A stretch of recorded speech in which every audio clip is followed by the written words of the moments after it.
Okay, so this is the piece that I pulled off. So there's the rinse. This is actually filthy, so I'm putting it down on a towel. It's snowing, so I'm doing this inside. Normally I would actually do this outside just because how dirty it is. But this just unscrews off here. And then I rinsed this and wiped this down a little bit. You can see it's still pretty dirty. But then I bought this guy. So this is the box it came in. Submersible sump pump. It's got a sticker over the picture here, but it's 55 gallons, half horsepower. It's got this tethered switch and 9 feet of cord. You get these at Home Depot or Lowe's or whatever. So there's some specifications for it. So basically this is what it is, right? You got your little tethered switch here, and this is the adapter. And this adapter basically is you're just going to put a PVC over the top of this. And this is a threaded. So you just put it in. You got to make sure you're not cross-threading it, so you want to be kind of careful. If you do cross-thread it, you just lost, your whole sump pump. So it's a little bit of an expensive mistake. So I feel that went in nice, and I'm just gonna hand tighten it. I didn't put in plumber's tape here. There's so much. This thing is gonna sit in water, and so if there's a little bit of a leak here, I'm not actually bothered. You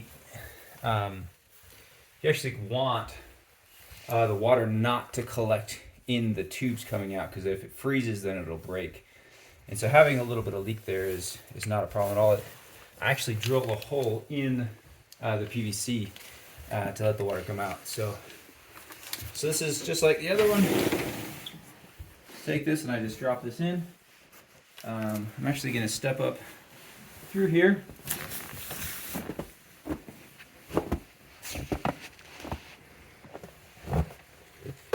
So this one just going to sit right in here. Just pop it in.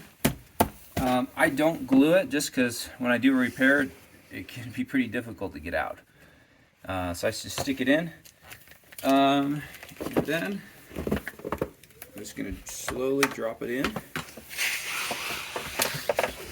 And put it in there and make sure there's enough room for the little plunger thing to come up and down. I'm going to plug this in over here.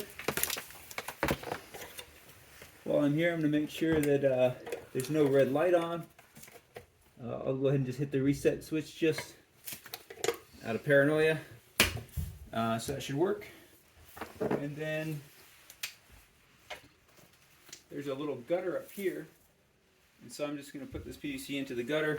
And I'm going to connect it here. And just pop it in.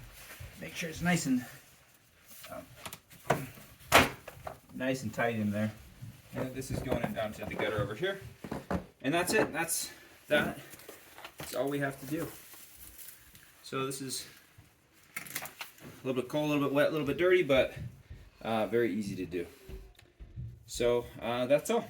How do you know if it's working, and do you turn on the engine motor? Good call. So this one, the water's already been drained. So if you listen it, you'll hear it turn on. And then if it drops and it turns off, then you're okay. So I'm gonna drop it back in. I'm gonna drop it in by the cable rather than the PVC, so that I don't actually pull at the PVC, and make sure it's all ends up in the gutter. And there we go. Is that it?